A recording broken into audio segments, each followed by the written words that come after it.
Kababae mong tao, tapos hindi ka marunong maglinis pati sa sarili mo? Oo na. Sige na, maglilinis na. Arte-arte mo. Kapag pinili mo ganyan ka, hindi tayo magkakasunod dito sa bahay na to. Ano naman nagagawin mo?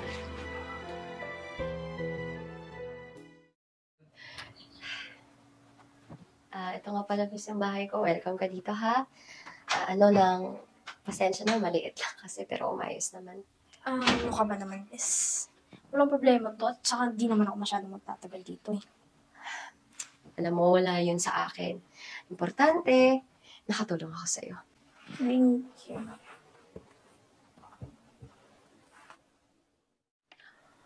Bes, di ba wala ka pang kain? Kain na tayo bago mag-snacks. Sige, Bes. Mauna ka na. Busog pa kasi ako.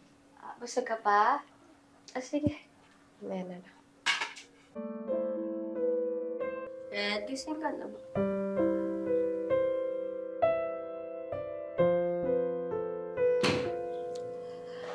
Mukhang pagod ata yung best friend ko. Hindi na nakapagligpit ng gamit niya.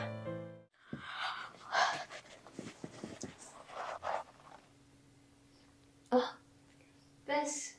Gising ka na pala. Kape tayo? Huwag na, Bes. Ikaw na lang. Di kasi ako nagkakape eh. May gatas ka ba dyan? Wala kasi tayong gatas pero bibili na lang kita mamaya. Sige, Bes.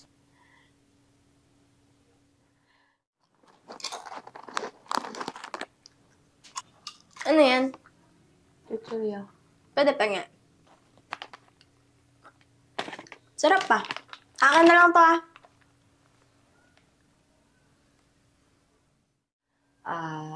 Red, pwede bang humingi ng pabor? Aalis kasi ako mamaya tapos may kasama akong bisita dito. Pakiusap lang sana linisin yung bahay natin, ha? Tapos yung mga kalat sana. Para na sa bisita natin. Sige. Pubala sa bahay mo. Wala problema. Salamat, ha?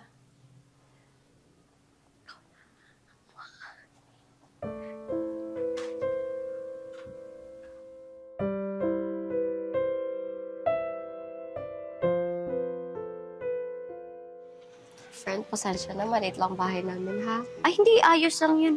Ang importante, malinis.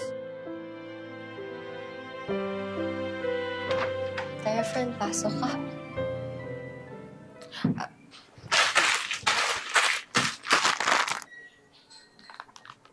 Ba't ang kalat ng bahay mo? Akala ko malinis. Pasensya na, best linisin ko na lang ulit. Mabilis lang naman, eh. Ay, hindi. Okay lang, Bes. May pupuntahan pa pala ako. Nakalimutan sabihin sa'yo. Mauna na ako, ha. Pasensya ka na.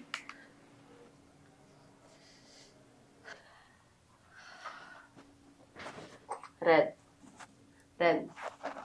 Umising ka. Bakit? Di ba nag-usap tayo? Nakalimutan ko. Nakatulog kasi ako. Dapat bago ka natulog, niligpit mo muna. Di ba sabi ko sa'yo, may bisita tayo? Nakakahiya. Oo na. Sige na. Maglilinis na. Arte-arte mo. Red, hindi maarte ang pagiging malinis. Kababae mong tao, tapos hindi ka marunong maglinis ng sarili mo. Bes, sorry. Ganito talaga kasi ako. Pero, pangako, babaguhin yung sarili ko. Dapat lang, Red. Dahil kung di mo kayang baguhin yung ugali, pues hindi tayo magkakasundo sa bahay na.